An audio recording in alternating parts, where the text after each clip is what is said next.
Well, you can see the refs are obviously talking about it. From Stuart Atwell to say that to Harry Maguire is just ridiculous. Hello, welcome to Shoot the Defence. Again, I'm your host Stel and joined by Rhodri Giggs and Steve Eyre. Rod, how you doing? Yeah, I'm good, mate. You all right? What are you doing? Just stretching. You're yeah, I'm good. stretching. That's a nice cap you've got on. Yeah, it's like it matches me with Wales top. What You had a good weekend? what brand is that cap? I can't see it. Um, it's one of my pals, Capo. It is. Well, you can plug it if you want. Yeah, it's Capo. Yeah, I'm always wearing it. So Is it yeah, a trucker cap or is it one of those DT Arsenal fan TV caps? no, it's red cap. Can't take it off my barn. It's all over. I haven't got airspray like it says. But now it's my mate used to play football with, and now he's just started a clothing company. It's doing pretty well. So I've had this cap for ages. I used to wear it. I used to wear it with golf. I wear red, but thought it'd match me in the Wales top tonight. It actually looks like a brand new cap. It doesn't look like you've had it for a long I time. probably wore it. I probably wore it once, twice. Yeah. Okay, well done. I'm not going to talk about what else you're wearing. Well, Steve, how I'm you doing? supporting Wales. I'm supporting Wales top because we won the Six Nations after beating England on Saturday, convincingly. Again, it's like talking about American football with me. I don't have a clue about this All sport. you need to hear is Wales beat England. That's all Wales you need beat to hear. England. Okay, all right. All right. Steve, does that bother you that Wales beat England in rugby? I didn't even know they played. Didn't even know there was a fixture. Nah, wrong shape ball for me still. Hey, B, mate, you right? Yeah, fine. You? Tell you what, sorry to interrupt. It's been more entertaining than the football is over the weekend. I'll tell you that because the football was not very good. Yeah, I think this is going to be a very short show. Don't you think? All right, let's start with Man City then. Let's start with Man City because we said it a couple of weeks ago, give them the title. It's pretty much done and dusted now, isn't it? They beat West Ham 2-1. West Ham obviously went there with a bit of confidence given their recent results and Jesse Lingard turning them into a top four side. I don't know how that's happened, but a lot of credit should go to David Moyes. But was it now, Steve City now 20 games unbeaten, 12 points clear at the top? It was comfortable, wasn't it? Let's be fair. Yeah, 20 times Man City. They're singing all around Manchester at the moment. So, yeah, it's getting that way. It was a difficult challenge in terms of the opposition came and actually were well structured defensively. There weren't many gaps. There weren't many opportunities or spaces. But of course, City, too good at the moment. And like all championship winning teams, finding different ways to win and different players to score with the two centre-backs. Again, getting the plaudits for the performance and getting a goal each. I think it's absolutely immense what City have done, especially without a recognised striker in the team for the majority of this season. When you're looking at they're 27 games unbeaten in all competition. I think if they avoid defeat against Wolves, it's going to be their longest run without defeat, which is something special. And De Bruyne has been out. And listen, we talk about Liverpool and all their injuries, and granted, Liverpool have been unlucky with injuries, but let's not discount Man City because they've had their fair share of injuries and they're walking away with a title. Yeah, absolutely. Yeah. They're still not admitting it, but we can. We're not involved at the club, so it's, we can get carried away if we have to. But the facts are there, Stel. The records are getting broken. The 3 points are getting collected on a weekly, sometimes twice weekly basis. The Champions League opposition are getting rolled over, and the team keeps getting rotated. They're all fit. They're all playing well. They're all top of the game, and nobody's passed the line in terms of age or ability. So, it's quite a daunting prospect for everybody else, and the manager looks like with all people who win, looks like he's got his energy and his hunger back. Rod, we were talking about Diaz and John Stones, their partnership, and both of them got on the score sheet, but Diaz, I think, became Man City's 19th different goal scorer this season. That's absolutely incredible, isn't it? Yeah, I'm just thinking, of cities. You talk about Liverpool's injury problems. City have had injury problems as well, but you just look at the strength and depth of City is just much, much greater than anyone really. So yes, Chelsea have got a lot of money on the bench, but it doesn't mean that the quality players, not yet anyway. And United is not that the quality of City yet. So yeah, it's the joy to watch and just come out of nowhere because we're talking about Tottenham, the Everton, and then United. And nobody's even talking about it, and yet they're going nearly 21 unbeaten. So it's pretty frightening, really, when you just like you say, with no Aguero, no Kevin De Bruyne for half the season. Jesus, for me, he's not great. He's good, but he's no Aguero. So to do it without him, yeah, it's really good achievement. And like I say, it's a joy to watch them because they are an attacking team. Steve, I find it incredible how not too long ago we were talking about Guardiola and the defensive deficiencies that City have, and obviously missing Vincent Kompany is a huge loss, or has been a huge loss. But with Diaz and Stones, I know it might be a little bit premature to say that they found the replacement for Kompany or the right formula to get that defensive aspect right. But let's not make any bones about it, mate. This is the first goal at the weekend scored by Antonio. It's the first goal City conceded at home since December the 15th in the league, which is like over 630 minutes. That is an outstanding record. And look, as much as I don't want to continue to wax lyrical about Manchester City, you've got to give them their dues. And beginning of the season, we were saying, is this right? Is Guardiola going to be there next season? And here he is. He's pulling up trees again.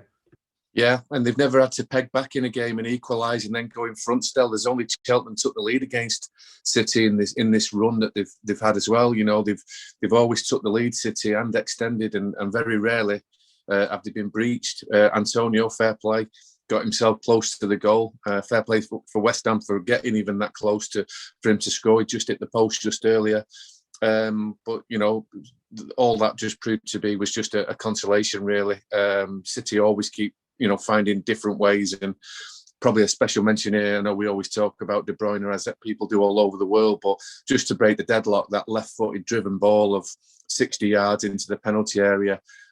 Also credit to Stones for jumping with the defender, allowing obviously Diaz to score the goal, which is going hand in hand with his performances now. And should mention that Kompany came to England and to City and started off in centre midfield. He was quickly moved to the back, and then he had to take time to settle. But you have to say that Diaz has settled straight away. And they're talking already, could he be one of the greatest centre-halves in the Premier League has ever seen, which is obviously premature because it's only this season. But in terms of like making a start, playing in a good team, playing well in a good team, having age on your side, a good contract, he has potential to be that type of iconic centre-half for the Premier League. He's certainly made the best start, I think, to a Premier League life than any centre-half, and I include Van Dijk and Kompany in that completely. He's an absolutely fantastic central defender and someone that I've been looking at for the past couple of seasons at Benfica. Absolutely brilliant. Rod, another manager who I've been highly critical of in the past, David Moyes, and for obvious reasons, he said something after the game which kind of makes me think, wow, this guy has completely changed his career around. I seem to remember, I think it was his first game in charge as Sunderland head coach, and they lost to Man City. And at full time, he said, we're in a relegation battle. And this was after the first game of the season.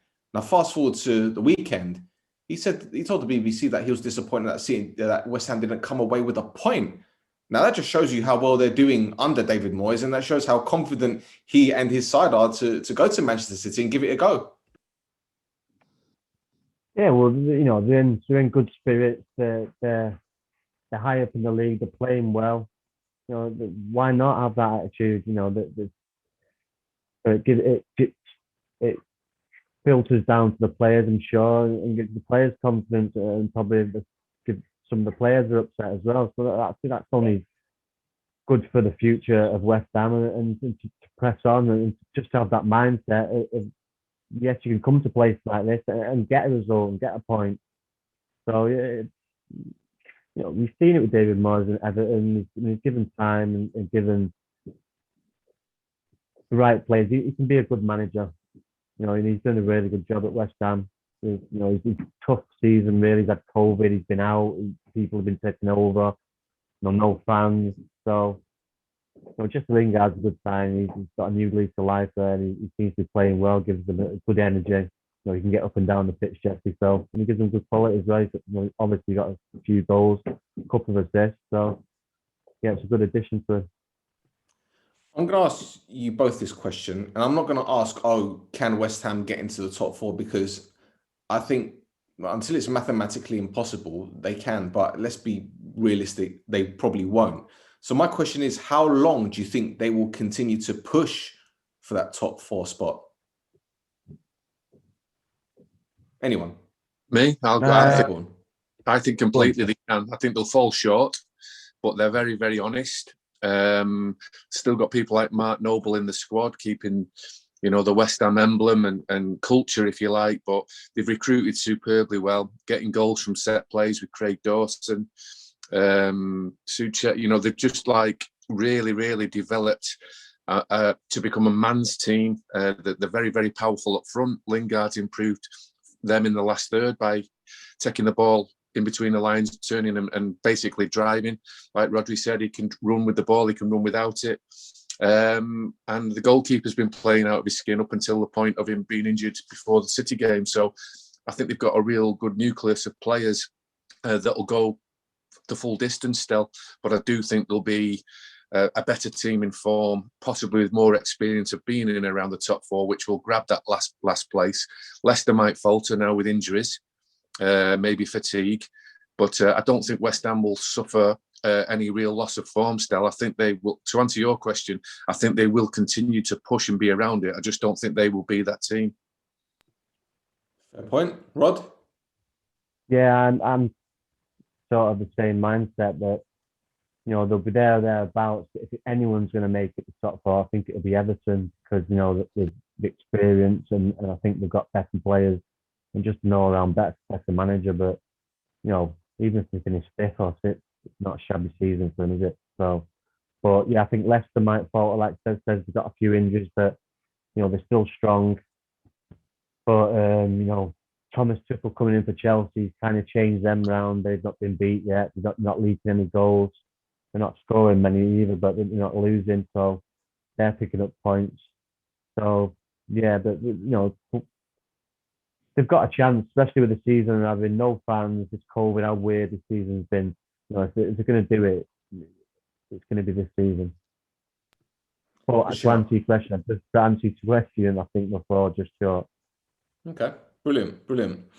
All right, next game. West Brom. They are hanging on for dear life, aren't they? They beat Brighton 1-0, but the game was shrouded in controversy, and it wasn't due to anything that happened in terms of, players getting sent off or Sam Allardyce having a hissy fit.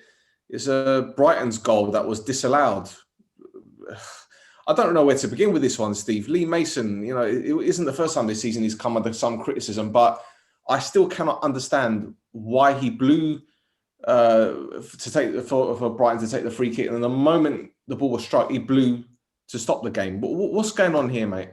I'm not sure, Stel, and until I think everybody is suggesting that Lee Mason should come out and either back what he did and explain it to us all, and probably we'll all be educated, or come out and apologise. But I think he missed the next game mysteriously on the Sunday's Liverpool fourth official because he was injured.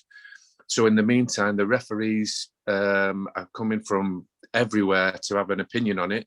The ones who are a little bit more current are giving him some support, suggesting he just lost a little bit of focus. He's got a good track record largely, but he's just made a wrong decision there and a little error, and everybody makes errors.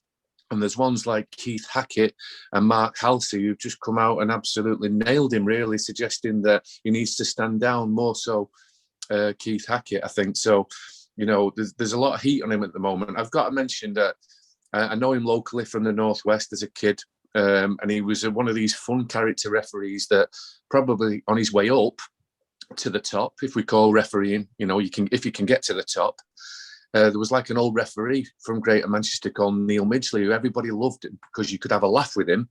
And people say, he's a bit different because he'll talk to you during the game and he'll have a crap with you.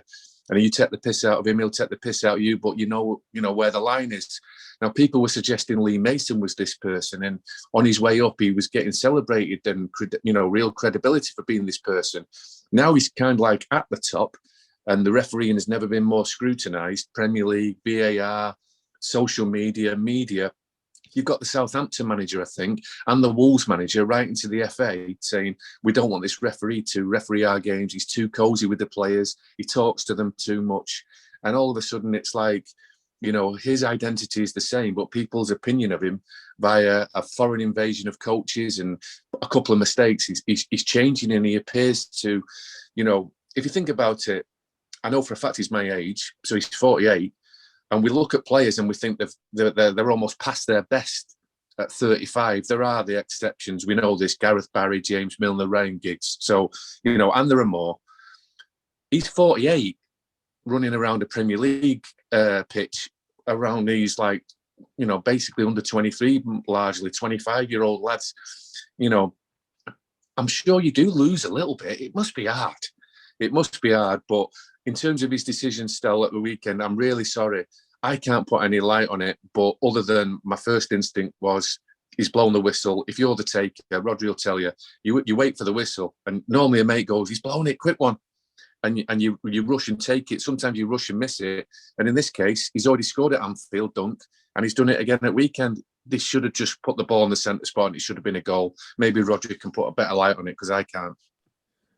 Rod, when I saw it, the first thing I thought was he's bottled it. And the reason why I say this is because West Brom, as I said, are fighting for their lives. That goal could be a massive goal in their future. We saw years ago with Bolton against Everton. I don't know if you remember this, where the ball crossed the line from a corner. Ball was headed in. But obviously, we didn't have goal line technology back then. And effectively, that hurt Bolton's chances of staying up. Now, I'm not saying that goal, if it was given, Lewis Dunk's goal, if it was given, it would have sent West Brom down. It would have had a part in their fate, so to speak. So do you think the referee blew the whistle, saw the ball getting in the back of the net, and then changed his mind? And thought, shit, this is going to cost them, and then I'm going to get fucked? Yeah, I've scored free kicks like that before. I've scored a free like that. I've scored that free like that before, where I put it down and said, ref, can I take it? And he said, yeah. And he's not blown the whistle. And that happened on all three of them. So, but he's blown the whistle, then he took it. Yeah. Rod, do you remember when referees used to say to you as well, they were that close, but then they'd say to you, do you want it quick? Did they? They didn't have to go, did they? Do you want it early? Do you want it? Yeah, they would chat. Do you want it quick? Do you want it early? Do you want it early? And then do you want a quick one? And they would chat to you. And probably that's what a couple of them did at the time. But to blow the whistle, to let it in, and to slap, it's just Lee Mason. I don't know Lee Mason. Says obviously knows. I've never come across him. I don't think I have anyway. And he looks like a the referee that you could probably put pressure on. And obviously says that he's a chatty one, so maybe just tell you to piss off. So maybe, I don't know, but it looks like one you can put pressure on it, and maybe just put under a little bit of pressure and just lost it for a split second. And it can happen. He's made a mistake, and obviously it's for the world to see. So just need to take a break, because like I said, he is a good referee. You can't be a Premier League referee and be a bad referee. There are some bad referees, but Lee Mason isn't one of them. So yes, he'll make bad mistakes, but he's a human being. We all make mistakes. He's probably struggling as well, because he was the one at the Stockley Park or whatever, judging the VAR of that ridiculous sending off the other day. When the guy walked into the elbow. Yeah. What game was that, Stel? When the guy walked into the elbow, was that West Ham? Yeah. Yes. Was it West Ham? Yeah. Souček. Yeah.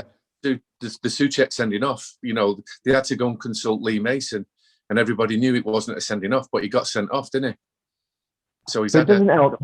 It doesn't help. When players start having bad games or lose confidence, they have bad games. When people, Premier League managers are writing in saying they don't want this Premier League, it's got to knock his confidence a bit. He's a human being, so that must put him a little bit under pressure put him under pressure a little bit as well. So he might be able to lacking a bit of confidence and just lost it for like a little bit and just needs to be taken out of the fire, man. I'd love him to come out and front it. I'd love him to. He's got the bottle. He's definitely got the bottle. He's chirpy. He's a real character. It should happen, shouldn't it? They should come out, even to explain it and just say, listen, I've made a mistake. You know, you'd respect them. It's okay, we'll move on. That's it. I agree. He's made a mistake. And it'd be all put under the carpet instead. You know, we're talking about it week in, week out. Let these referees have a voice. You know, it's just not fair on them either, because they're just getting abused. I agree. Yeah, you know what? Even though Lee Mason made a questionable decision that cost Brighton a point at least, no one's actually turned around saying, well, Brighton, you can complain about that, but you had 2 penalties that you missed in this game. So, you know, it's not as if that ultimately cost them the result. They had 2 penalties, one in either half, for crying out loud. Great point. And also, for Danny Welbeck I know it came back at him quite quickly, but for him to hit the woodwork and then touch the ball again, that's primary school. I mean, he's Man United player, he's an England international who's got goals, and I know it's instinctive, definitely, but you kind of like knew that at primary school that if it comes back off the post or the bar, you can't set the shot. But you know, they even fluffed that as well. Oh, poor Danny. Well, what do you think this means for for Sam Allardyce, Steve? They're still languishing down near the bottom. I mean, I can't see them staying up. I really can't. I don't think this is going to be some kind of Big Sam revival. He's going to keep them in the Premier League, but I guess it gives them a glimmer of hope, doesn't it? It does. It alters the training week and the patterns through the diary, if you like, going into the games, and obviously then the self belief that you've touched upon. But I don't know if you're going to come to these shortly, but you do keep going because Newcastle don't look like they're going to win anytime soon. Brighton could be the Bournemouth of last year that just find different ways to lose, and all of a sudden, are they going to get in it? Then they're in it. Then they can't get out of it. Then they're down. That could be Brighton. So for Fulham and West Brom, there is hope where there isn't for Sheffield United. So, yeah, he can only do what he's doing inside his own football club, and they appear to be tougher to beat, as we all expected with Sam Allardyce. They scored from a set play with Bartley, and you know, it's everything on the tin. It'll probably fall short, but they'll be plugging away, and you can't really rule them out, even though deep down we think they will go down. You can't rule them out. Absolutely. Rod, Newcastle are in a bit of trouble. They drew against Wolves, and their goalkeeper Dubravka had a bit of a stinker, didn't he, conceding the goal. Almiron went off injured. I think it's very, very, very difficult now for Steve Bruce, and by that I mean all throughout this season, he's been absolutely pounded by Newcastle supporters, as expected, pounded by the press.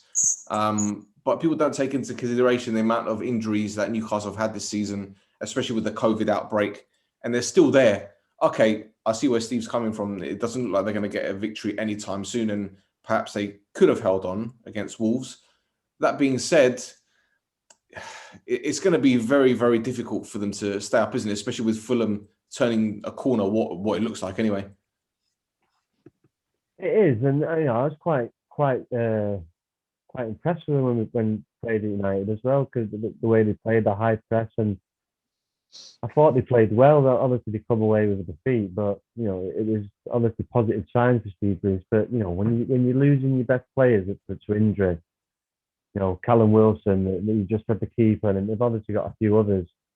You know, it's not good, especially when Fulham, like you say, they've got the tails up now. That they're only 4 points behind. So yeah, it's not good as well when the fans have, since he's got there. Let's be honest, you know, half the fans didn't want him just because he'd managed a Sunderland side, which is just ridiculous. Because you know he has been doing a good job, but he is a good manager, and you just can't.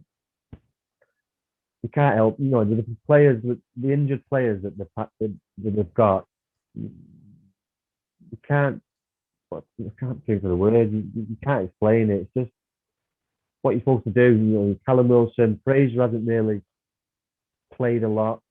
they are good signings that he brought in. We just haven't got them all on the pitch at the same time. So yeah, it's going to be difficult for him. But it's put your pin hats on.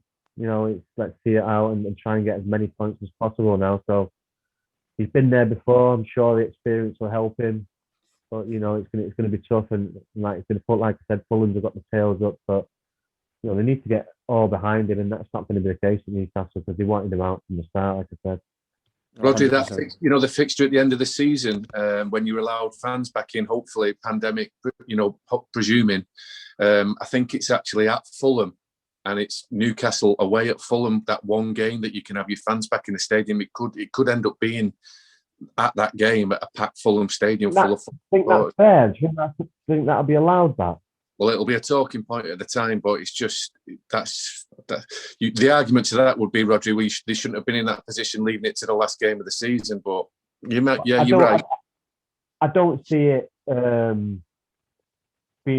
definitely don't see it not being a decider for who stays up between them two on the last game of the season, unless Brighton just fall like a stone.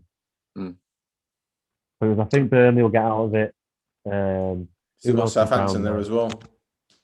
I think Southampton will get out of it. Palace will get out of it. So yeah, I think the people that should be worried are Newcastle and Brighton. So we're saying that Sheffield United are definitely down, and as are West Brom. So it's just one more spot. Yeah, West Brom. The last ditch was trying to get Big Sam in. He's it's obviously not worked out for him. Boo-hoo for West Brom. Boing, boing, down you go. Oh, Darren Ward's got a job at Sheffield Wednesday now. You know that? Yeah. There you go. He's not a bad manager. He keeps on getting jobs. Good job as well. There you go. Right. Steve, Leeds United, another home defeat. This time it was against Aston Villa. And I think that's Leeds' 6th home loss of the season. Yeah, which is absolutely incredible when in the grand scheme of things. When you look about it, let's be honest, they're a team that's come up from the Championship, and more often than not, these teams go straight back down. So Leeds have done very well to be where they are at the moment. I believe they're 10th in the table, so pretty much where we said that they would be. But again, another match where they kind of dominated possession, had more opportunities, but just couldn't put them away. So I'm not blaming Patrick Bamford or anyone else, but bad luck, I guess. I mean, they beat Southampton 3-0 the other day. Well, yeah, I've heard they are the great entertainers. A tag I heard this week. I still can't have that. They don't entertain me or thrill me when I watch them. It's just that the open games, they run themselves ragged. They run themselves out of position. They follow the opposition all over the pitch, and it is something different. So it is refreshing. And I think the phrase we've all used, well, the three of us have used, is they're very much hit, miss, or maybe. And that's exactly, what they are. And, this week it was missed, but it's going to be enough over the season. And they're a refreshing team to watch. But I don't know about the great entertainers tag. They certainly can't be trusted. Did you see the video of John Joe Selby talking about the midfielder? Oh, yes. With Charlie Austin, wasn't it? Was it Rodrigo? Yeah. He said to me, "Why do you keep on running?" Fucking hell, he's not running, will you? Fucking hell. Really? No, I must run. My manager say I must run. My manager told me I must run. She's running for the sake of it. Running for the sake of it. Might as well put your dog in the Leeds United shirt, Rod. John Joe Shelby, I can't play for him. There's no chance. Jesus Christ. Bloody hell. Rod, Emi Martinez, the Aston Villa goalkeeper. I think he's like the signing of the season, hasn't he? 8 clean sheets. He's made a massive difference, hasn't he? Yeah, he's been a good signing for him, And I'm pretty sure Arsenal wanted to keep him as well, but he wanted to go and make a name for himself somewhere else. And Aston Villa have been probably the surprise team at the season, if anyone. They're nearly just fighting relegation, and really looking a good team to watch. They're a good team to watch. They obviously miss Jack Grealish when he's out, but it was a good win from the weekend without him. So yeah, it's a good signing for them. And you always, like I say, you always need a good base and a good keeper. It saves you 10, 12 points a season, and with a good keeper. That's right, mate. That's right. And let's quickly talk about his old team, Arsenal. Good victory. I was going to say at Filbert Street. Jesus Christ. Filbert Street. Walker's Stadium or wherever it's called. I don't even know what it's called now. What's it called? The King Power Stadium. It was called the Walker's Bowl before, wasn't it? Yeah. They beat Leicester 3-1 coming from a goal behind, and they went a goal behind after like 6 minutes. But Steve, I think it's quite interesting what Arteta said at full time. He said the way that we're playing looks much closer to what we want, and the team is evolving. Now, it's a pretty old team if you think about it, but hey, if they're playing the way that he wants them to play and they're getting victories and they're showing a bit more consistency, then I guess the future is looking a bit rosy for Arsenal. I know they're sat in, I think they're 10th actually. I think Leeds are down to 11th and Arsenal in 10th, 2 games ahead of Villa, 2 points behind them. But I don't think top 4 is a possibility. But if they turn the corner under Arteta's tutelage and if he feels like they're moving in the right direction, then hats off to him, I guess. Yeah, they're not solid, but they flirt with you because I still think they've got energy with Saka. They appear to have Aubameyang back on side mentally, which then obviously improves physically. He's back. I think it was his mum was poorly or worse. But at the same time, they're still a threat. But you don't fear them. So what City did to them, they just jobbed them really. And they're always likely to let you down as well. But he's buying time with the supporters by getting them on side, I think, by suggesting that it's a step in the right direction, but there's still more to come from his team. So he'll obviously have to back that up. But I am fairly respectful of them. You say they're an older team. They never settle at centre-half, it seems. Tierney, I think, is probably gone past Robertson in terms of form this year for left-back of the division, maybe. So they have got a lot of things going for them good and a lot of things that are right, and they don't offend me, Arsenal. I just don't trust them. They don't offend you. I don't watch, and I don't want bad for them, and they don't bore me. They don't make me angry at all. I just almost similar to Leeds, and that's why that's like for probably a team that's 10th in every division. It's their inconsistency that just leaves you curious. But no, they don't disappoint me. I've got to say that as a neutral. Fair enough. Rod, not a great week for Leicester then. They lost against Slavia Prague in the Europa League. Harvey Barnes went off with a serious injury, and now this, I think, is back-to-back home defeats. Not looking great for Brendan Rodgers. I think they're 10 points off City at the top. Yeah, I just think you're seeing now, that the strength and depth of Leicester, isn't as strong as the bigger sides, i.e. the Chelsea, the United, the City, the Liverpools, even the Tottenhams.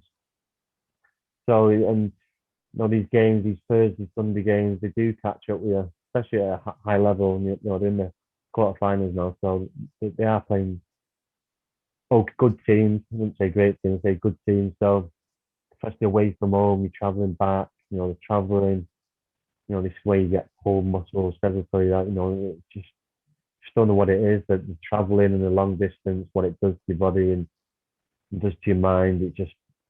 It's not good. And especially if you're doing it week in, week out, it's going to catch up with you. Especially having got the players to rotate. Like I say, the big teams have. I just think Leicester are getting caught up with that now, and obviously getting the injuries to Harvey Barnes and to other key players. So it's going to be a tough end of the season for them because it's not going to get any easier. Steve, do you want to add to that, mate? I totally agree. Absolutely, totally agree. He's covered that superbly. You couldn't really name their bench. You always think Johnny Evans is underrated, but we all know actually he's excellent. But you wonder, will he get through a calendar month without a strain? Barnes, it looks like he's done a cartilage for his knee that'll need surgery. Vardy's just come back post-surgery, so that'll be the interesting one. He's never had a strain, Vardy, and he's never lost his pace, but he's just, I think, had surgery now this time. Was it on his groin or his hip or something? It'll be interesting to see if he has lost any of his pace, what that does to Leicester City as well, and the stalwart behind it all. Goalkeepers don't tend to get injured too often, but Kasper Schmeichel is absolutely excellent. And I think James Justin's got injured. I think Castagna's got Obviously, Maddison's had a hip problem or even surgery. Rhodri's just covered it superbly. They might falter and struggle to come to terms with the demands of the back end of the season. Well, I'll tell you what, there's one team that's going to be breathing down their neck, I believe, and that's Tottenham Hotspur. They absolutely battered Burnley, and I think they're only 6 points away from West Ham in fourth. Steve, again, Jose Mourinho, a couple of weeks ago, we were saying, you know, perhaps he's losing it. Perhaps he's not the same manager as what he was before. And granted, they're not top of the league. They're not fighting for the title.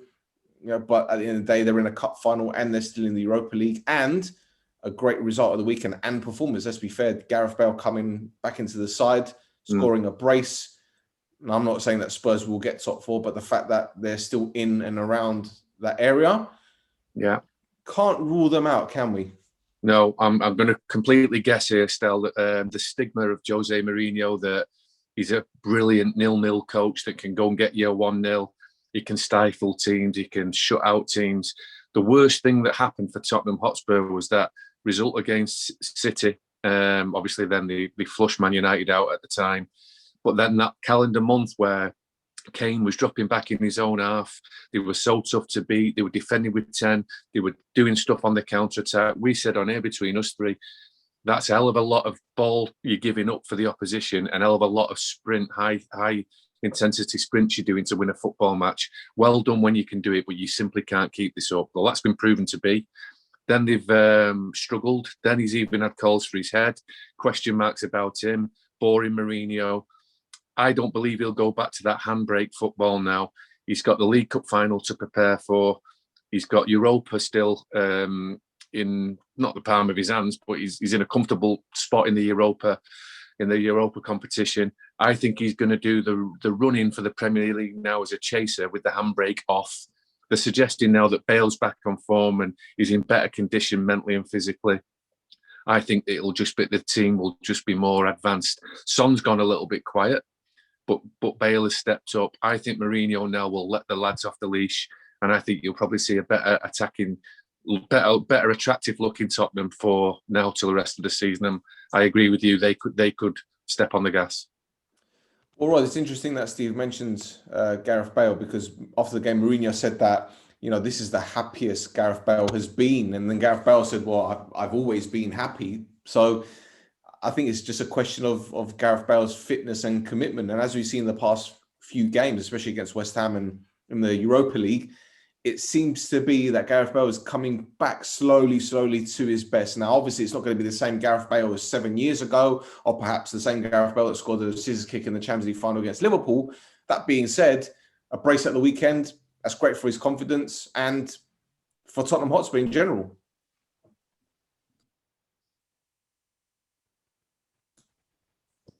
Rod, still there? Was that for me? Is that for me? Yes. Yeah, you have to see that. I thought you were saying the split season just there. Gareth Bale, are you happy he's scoring goals again? He's happy. The golf courses are back open on April the 12th, aren't they? No, I think Mourinho's got a different mentality than Gareth Bale, because I think by being happy that he's playing and he's scoring, but you know, it's after you've seen Gareth Bale's happy and joking and laughing, sat on the bench, being a substitute. So like Gareth Bale says, he's always been happy. That's the type of mentality he's got. So yeah, it's a good result for him. Good, you know, once you get like you said, it's not going to be Gareth Bale 7 years ago, but if you get him up and running and get a decent 67 minutes out of him every game, you're going to win more than you lose. I know that. So because he is a very, very, very good player. So you can get people on the back foot. You can draw a couple of people out, then not leave space for Son, Kane, Lamella, and all the rest of them. So yeah, if you look at him, like I say about travelling, you look at him now, they Tottenham have got Fulham and Crystal Palace. Yeah. So that's not no travel at all. Where Leicester have got away at Burnley on a Wednesday night, then they've got Brighton away. So and that's travelling again. So it's not going to be easy for Leicester. And, Tottenham have got not much travelling at all. So you see what I mean? The travelling, it can make a big difference. But Tottenham have got the squad to deal with it. But Leicester haven't. So that travelling is definitely going to make a difference, because travelling to Burnley on a Wednesday night and travelling back and then travelling back all the way to Brighton. It takes its toll on you, Stel. It does take its toll on you, especially when you've not got the quality of players that they've got that are out. So, like Seb says, that you can't name the people that are on the bench, and you can't rely on these people to come in and to perform at that high level. It's just impossible. So, with Everton winning tonight, a game that I don't think did any of you guys watch it, because I didn't see that game. I watched bits of it. Yeah. Yeah. So with Everton winning, was it a convincing performance? I know it's just 1-0, but were they ever in any danger of dropping points tonight? No, it looked like Everton were comfortable. They had a goal disallowed. Mad Michael Keane to make it 2-0, but no, for me, they didn't look in any danger, to be honest. What I was watching, so it looked a comfortable win for them, to be honest. So do you think that Everton are better equipped to get top four than Spurs? I've just been looking at the table. We're forgetting Chelsea and Liverpool there. So, you've still got to worry about Chelsea and Liverpool. Like I say, Chelsea have seemed to turn a corner. They haven't lost since Thomas Tuchel's come in. Liverpool, they're the champions. They're going to be in. You'd suspect they're going to be in the top four. So that leaves Leicester and West Ham out. And you're saying Everton and Tottenham. I don't think Tottenham will reach there. I think, like Seb says, they'll have the handbrake off. They'll be going to all out. But some teams will just catch them out. Like, I think, United's coming up. They'll want payback if they're put the I'm sure he won't have the handbrake totally off against them, because United will tear them to pieces on the counter track. So, I don't think Tottenham has got a chance of getting in the top four. All that they've got to concentrate is now, the same as Arsenal, is trying to win that Europa League to get in the Champions League spot. That's the only way they're going to get in. So, if it's going to be anyone, it's going to be Chelsea and Liverpool. But like I said before, when we talked about West Ham, if anyone's going to put in, I think Everton will be, because of the experience of the manager alone. When's the Carabao Cup final? It's the end of April, isn't it? It's the end of April, yeah? I mean, the reason why I ask is because possibly in the build-up to the game, or maybe a week, 2 weeks before, you're going to see a lot of changes in that Spurs lineup, because if Jose Mourinho feels that is the trophy for them to try and win, to build that winning mentality, then I can see him possibly, as I said, making a lot of changes, and then their form might dip. But yeah, but if he's going to make a lot of changes and weaken his side, that's going to be an absolute damp squid, that game, because he's going to absolutely get 2 double-decker buses and a couple of black cabs and just stick them there, and if no one's moving. So it'll be a drug game if that's the case. But you'd expect, if as a manager, you'd expect this is the first, this is the last game before the final. Who wants to play in the final? That's how I would be looking at it. So I don't like leaving players out and resting them. If they're fit, they're play them, and who wants to play for that in that final, get that shirt for the final. That's what I'll be looking at. If that's all I'm playing for, I wouldn't. But Jose Mourinho's a better manager than I am. I'm sure he knows what he's doing. Fair point. Steve, just to deviate a little bit, a friend of the show, Toby, Spurs fan, he's got his own podcast, Tapping Tobes, and I heard him say the other day that if Spurs win the Carabao Cup and don't get into the top four, then it still wouldn't be a successful season. Now, I'm not sure if I've got the quote correct here, so he can forgive me. Please forgive me if I'm wrong there, Toby, if you're listening. But do you agree with that? Because for me, a club like Spurs, who haven't won anything since 2008, I believe, for them to win a domestic trophy, and even though it may not end up in the top four, I think it's quite a successful season. No, given the fact that Man City have dominated winning this trophy anyway for at least 4 or 5 seasons. I just can't. Sorry, Spurs, I can't see City getting beat. Can't what? I can't see City getting beat up Tottenham. No, but what I'm saying is, if Tottenham do win it, though, let's just say they do hypothetically. Well, they've got a better chance. Sorry, they've got a better chance of winning the Carabao Cup than they have of the top four. Rhodri covered it again superbly before. I put Liverpool and Chelsea before Tottenham, possibly Everton, but I put Liverpool and Chelsea above Tottenham for top four. So I totally agree with that. They've got a one-off opportunity to beat Manchester City, which obviously nobody's done for a long time, but they are one of the clubs who have. They were the last Premier League club to do it. That League Cup final at Wembley has been City's dominance, but the game always plays a little bit slow. Seeing Arsenal in the semi-final against City last year, that Wembley grass is always a little bit longer. The sun's always out, and it's always a slow final. City have won penalty games, shootouts there as well. So that they're not absolute certainties to win that final. City, they're strong favourites. I think Tottenham should be very, very grateful. Actually, not only that they could possibly win the final, they should be grateful that they're in a Wembley final. They're still in the Europa and they're pushing for fourth place. I don't think they've got a divine right to think they can finish in the top four. I think they're actually on course for being pretty good. And if they offered them now the League Cup to beat Man City in a final, I think they should grab it and run, and it would have been a great season.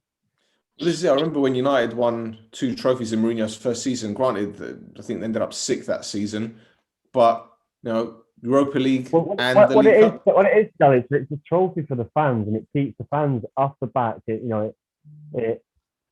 kind of keeps Daniel Levy happy, and it is a trophy at the end of the day. And with Arsenal probably not winning anything, because you can't see them winning the Europa League. Let's be honest. So I think that is getting a little bit saving grace for that. It's a trophy. When was the last time Tottenham won a trophy? 2008, I think. Still, I mean, we obviously admired Roy Keane with the Jamie Redknapp difference of opinion yesterday, but for me, he had it absolutely right. He just called him the left back, Reguilon, but he just described him as the left back.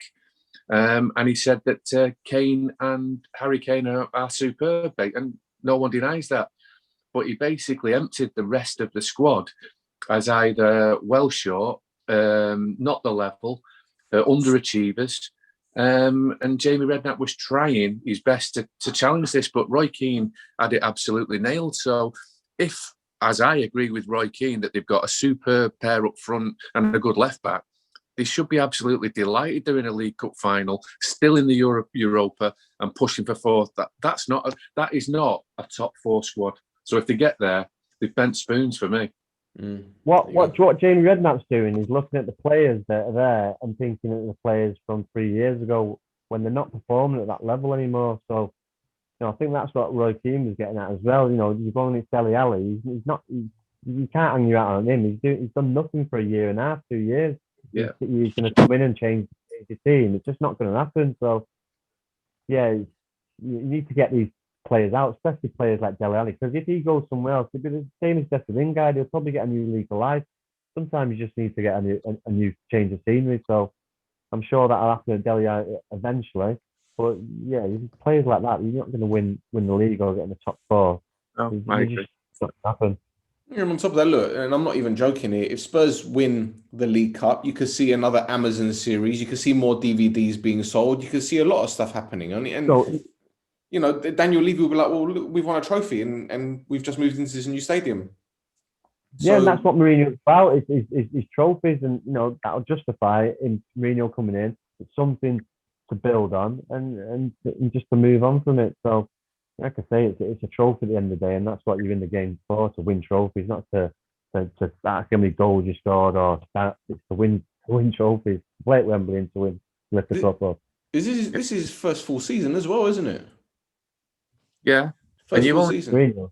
You only have to see how City celebrate winning it. They feel like it's their trophy now. Of course it's not. That's not arrogance. That's just a bit of fun more than anything.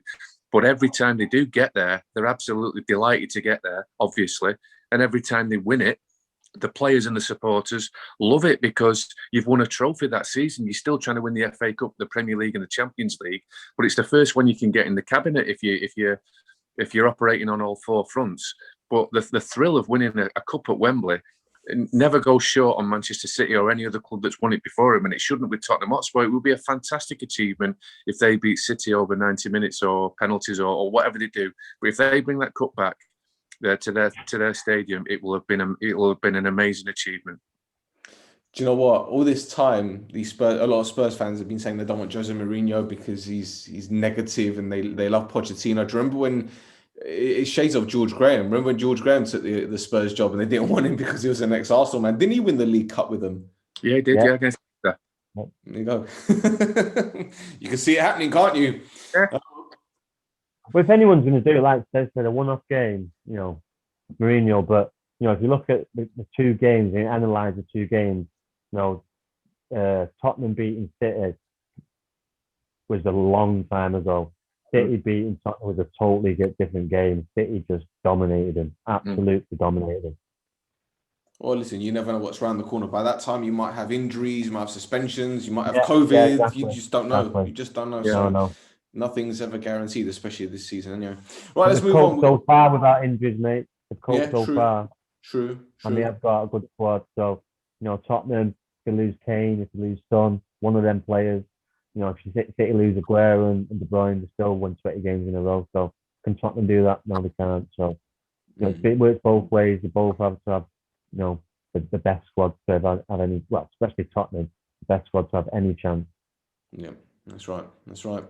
All right, let's talk about Liverpool quickly. Again, loads of injuries. Unfortunately, Alisson missed the game because of the passing of his father. Adrian came in, kept a clean sheet. They beat Sheffield United 2-0 away from home. As we said, Sheffield United are pretty much done out here. But it could have been 4-5 at half-time, Steve. But it ended up being 2 at full-time. And I'm sure Jurgen Klopp will be happy about that, given Liverpool's circumstances, no? Yeah, you'll be delighted. And just the numbers you've just used there, Stel, it could have been 4 or 5. They obviously won't play the bottom of the league again all season because no one's going to take that place off Sheffield United. But they will, in my opinion, Liverpool will beat somebody 4, maybe 5. But I do believe they will score 4 goals in a game between now and the end of the season. The firepower is too much. I'm expecting them to kick in. It won't be enough from their point of view. It'll be too little, too late. But if you just do it only on the head coach himself and the front three, they don't stay asleep and dormant for too long. Like I say, it's cost them, and everybody else has manoeuvred and improved around them, which will leave them fighting for that 4th spot, probably only. But they're still a fantastic football team, and you quite rightly said it could have been 4 or 5 at half time. So I wasn't surprised that it was a couple of goals up early in the second half. They got Chelsea on Thursday. Now that will be a big one, especially with Thomas Tuchel, or Tommy Tickle as I call him, in charge. Where do you see that one going, mate? Because you've got a Liverpool side that loves to attack, but defensively have been a little bit ropey, but they kept the clean sheet at the weekend. But then you've got Chelsea who keep clean sheets, but they don't seem to score many either. I'm looking forward to the game. Again, I think this Tuchel, Rhodri covered it. He's not lost yet. I like the fact that he's prepared to make big changes, but I also, again, I go against what I'm saying here. I like consistency. He's getting a lot of credit for changing the shape in the Barnsley Cup tie, changing the shape at half-time, dragging Hudson-Odoi off, and he's this master coach. Oh, he substituted the substitute. Oh, God, he'll do anything, this guy. But nobody's actually stepped forward and said, well, if he's doing that, he's made the wrong decisions in the first place. So he's not all that. But what he is doing, he is repairing and mending his mistakes. He seems low fuss. He seems like he could bring a bit of attention to a young player. He kicks every ball. You're likely to be subbed. He looks like he has a temper. Not a bad thing. But you're dealing with, top level footballers there. The interesting thing for me is he's changed it all. Alonso's back in. Reece James seems to be a substitute, and then he comes on, and Chelsea are better when he's on. So he doesn't know what he's doing at right back or who to choose. But the front line, Tammy Abraham wasn't in the squad the other day. Werner was on the bench. Giroud scored in Europe, which got him a start in the Premier League. They are no clearer under Tuchel than they were under Frank Lampard when it was, he doesn't know what his best forward line is, which tells me the players, albeit different and talented, they keep flirting with their own football club because they do a little bit and then they don't back it up, and it just leads to change. And that's what we're seeing at Chelsea's front line. I think it's interesting with Thomas Tuchel, given his team selections, because we've seen it over the past few years at Paris Saint-Germain. He's made big decisions that have kind of backfired on him. Especially at Dortmund as well. Big reputation, but it's almost as if nothing tangible ever happens when Thomas Tuchel takes charge. And we saw at the weekend, Rod, against United, another 0-0, another clean sheet for Chelsea, but it didn't look like they were going to score in that game, and neither did United. There was that penalty appeal, which I'm sure we'll talk about in just a moment, but what did you make of Chelsea at the weekend? Do you see them as a team that's possibly going to make that next step up to challenge for top four? Still think they're short at the back, and I still think they need a centre forward. I'm still not sold on Tammy Abraham. When United are playing Chelsea with Giroud, you think they can press a little bit higher because he's not going to be the pace. But then again, he's excellent at holding up and bringing people into play. So, it's a tricky one, but it's a bit of damp squid game. I was looking forward to it, like says, and it ended up to be a damp squid game, a 0-0. Boring game, really. And you expect more from them two teams, but it's kind of like cancelling each other out. But it happened at Old Trafford earlier on in the season as well when Lampard was in charge, so nothing really different, really. But I just think that for a United team, you just need to take a little bit more risk and be a bit more adventurous. No risk, no rewards. That it's just not quite there yet. So it's just like I say, it was a boring game. Not many chances created. Always disappointed when he brings Greenwood off. Didn't think Rashford had particularly a great game. Leave Greenwood on, he looked dangerous out of anyone. So like I say, it was a crap game. All right. What about the handball then? Hudson-Odoi's handball went to VAR, wasn't given, and then Ollie came out at full time saying that apparently Harry Maguire was told by the referee that the referee wasn't sure whether to give it or not because if he did, it would have been really controversial. Luke Shaw then came out and said the same thing. And then Solskjaer said that he blames Chelsea's website for putting up some footage of something that happened in a previous fixture, which may have swayed the referee's decision. Now, that's shades of Fergie. You can kind of see that it's got Fergie's fingerprints all over it. But at the same time, does Ole have a point, or is he clutching at straws? Well, you can see the refs are obviously talking about it. It's from Stuart Atwell to say that to Harry Maguire is just ridiculous. Ridiculous comment to say. Why are you even worried about? Just referee the game. Don't worry about the noise outside. Just referee and concentrate on refereeing the game. And yes, you make mistakes. Yes, like we talked before, referees are human. They'll make mistakes, but don't start, saying stuff like that. It's just, it's no surprise that they didn't get charged, because if they did get charged, it just opens a load of kind of worms to the FA. Because what, Harry Maguire a liar? Should he not have said that? What the FA, the mafia now, where you can't say anything. If the referee said what he said, then Luke Shaw's well within his rights to relay that to the interview after, if he asked him, or if Luke Shaw wants to say it, which he did, which like I say, he's well in his rights to say that. The first in place, the referee should not have said that. He should just referee the game. Well, this is it, Steve. Why would the referee tell that to Harry Maguire? Why would he tell the Man United captain that, I'm not sure whether I should give it just in case it's controversial? It doesn't make any sense to me. And again, is this another referee that wants to be mates with the players so that one day when he retires, he can have their phone number in his WhatsApp group and all that kind of stuff? I don't get it. Why? Well, we don't know if he has. It's only two United players. One saying he has and one saying no. Apparently, Hudson-Odoi confirmed it, apparently.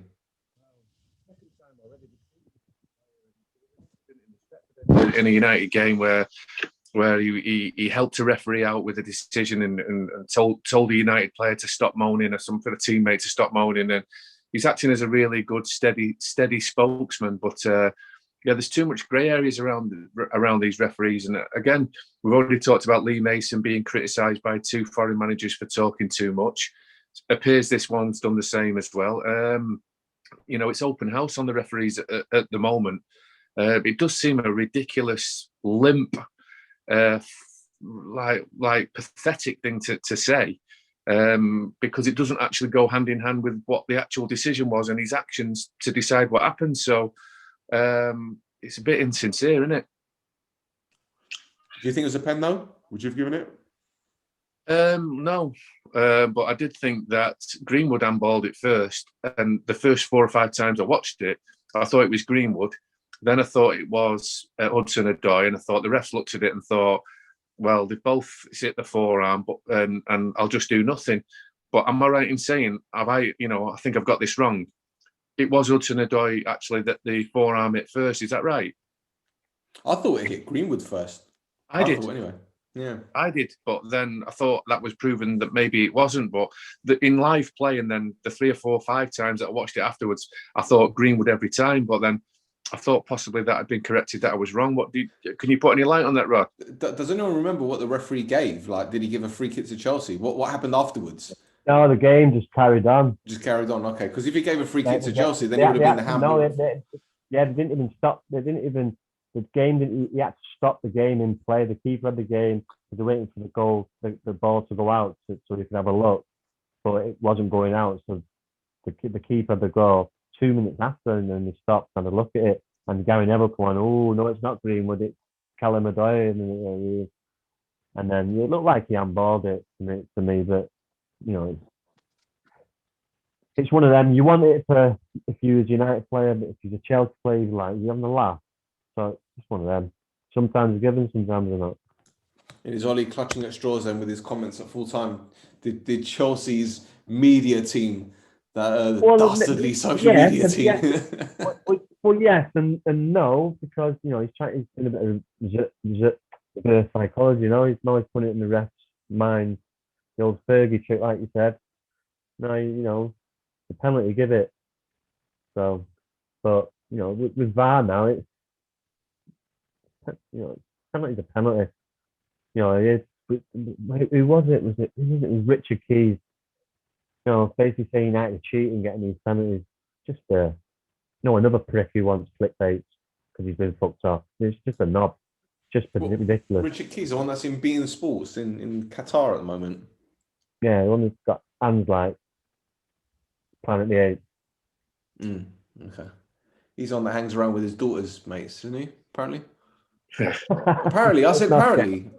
I heard it was on social media. I don't know. Lads, the Gary Neville commentary baffled me. Normally, he's never far wide of the mark, and not word perfect here, but I think it was on 35 minutes. He said to Martin Tyler, I know there's been 0-0. It's 0-0 and there's been no goals, but this isn't just a normal 0-0. This has been really riveting, really enjoyable, and I've really, really enjoyed it. And I think the whole of the country were like, what? And then Do you know what it is, Steve? Sorry to cut you off, mate. It's because there have been so many 0-0s with all of these big clubs this season. People getting fed up. Sky Sports hype these games with the video packages and all the nonsense that comes with it. And the games they're just like a fart in church, really. So he's got to say something, hasn't he? Don't say anything. Don't insult the intelligence of the audience where billions of people think it was tedious. And then on 80 minutes, they were both conceding it was a horrific game. 0-0 was likely to be the outcome by full time. Everybody's passing from side to side. They've got wingers playing up front as single lone centre forwards. And what an awful spectacle. But just before half time, he was saying what a great game it was and how much he'd really enjoyed it. This just wasn't your normal, stereotypical 0-0. I thought it was bizarre. I don't know, maybe first half it was Phil Neville talking, the second half it was Gary, Jekyll and Hyde. Well, could quite easily, but it was so out of context of the game and his normal consistent behaviour. It was so randomly wrong. Yeah, well, he's got to say something, hasn't he? Fill the time. Nothing else happening. Well, I think Salford weren't playing either, so he couldn't talk about them, could he? Well, no, but they were still smarting from not beating Southend the day before, so maybe that had clouded his judgment of what a football match should look like. Because don't say anything at all, or just say it hasn't. Tell the truth. It hasn't reached the billing that we projected it to be in the pre-match conversations. Don't tell us it's been a great game. It's been really good and not your normal 0-0. It was all. That's been almost United games really against the top six this year. It's not been great, but he's obviously gone into these games not wanting to get beat. So yeah. One more thing, I didn't wasn't sure whether I should mention it, but Glenn Rhoder passing, that came a bit of a shock, didn't it, Steve? It did, yeah, at 65. But I think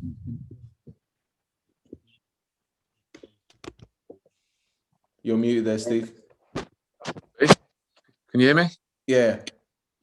Yeah, at 65 years of age, he has been struck, I think, with a brain tumour, some form of disorder for some time. So he was fighting a really tough battle. He'll be remembered for me. He was the first centre half I remember that used to come out from centre back and do a trick. Yeah, the step over that used to be everybody think was with wingers that would set them into the penalty area. He used to do a step over coming out from the back against opposing centre forwards, and it was just absolutely like amazing and unique, and you'd never seen it before. He ended up being Gaza's minder. Do you remember he got a role at Lazio as a mentor to Gaza? And he was a footballing centre back when there was centre backs used to be regarded as head it and kick it and be really, really tough. He was cultured, and he'd probably fit in today's modern game. So he'll be obviously, I don't know him, never met him, but a good character by all accounts, and another loss to the football family. Yeah, Rod, I know a lot of people had great things to say about him. Tim Krul, I think Tim Krul was given his debut at Newcastle, I believe. There was a Newcastle, it might be Newcastle by Glenn Rhoder. And Don Hutchison told a really, really good story about Rhoder, where I think they played a game at Middlesbrough and they had no strikers available. And Hutchison said, yeah, I'll play up front with Trevor Sinclair and, we'll wing it. And he said, yeah, okay, no worries, let's go with that. And at full time, I think they lost 2-0, it could have been 6 or 7. And Glenn Rhoder was just shaking his head, laughing, thinking, why did I listen to you kind of thing, But I guess he was that kind of manager. I think he gave Jermaine Defoe his debut as well at West Ham, if I'm not mistaken. Stel, I'm going to go on YouTube straight after this and put on Glenn Rhoder step over. You don't see it from centre halves. It's the first thing I'm going to do. I advise you do the same. If it's on there, you've never seen anything like it. It was brilliant. Fantastic. Wasn't like a Phil Neville step over, was it? Yeah, well, yeah, shout. Yeah, good shout. No, this was properly done. Yeah, Phil Neville doing a step over is like watching the missus doing a 3-point turn. It ended up being like a 7-point turn. The only person to get hey every time they step over. Hey, you know you do it. You know you fucking people taking the piss out and they're doing that. Hey. then you look in the midfield, all the players are chuckling, laughing. Brilliant. Right, that's it for another week. Rod, Steve, thank you very much. Been great talking to you guys again. Thanks for having us, Stel. Thank you, mate. Anytime. Go on, Rod. Go on. Say it. Go on. No, I'm just just make sure you get me badge in for the end. Oh, of course, it's there. Do you want to get closer to the screen? No, it's good. No? Good. Okay. There you go. That's it for another week. Hopefully, we'll be back next week. So until next time, goodbye.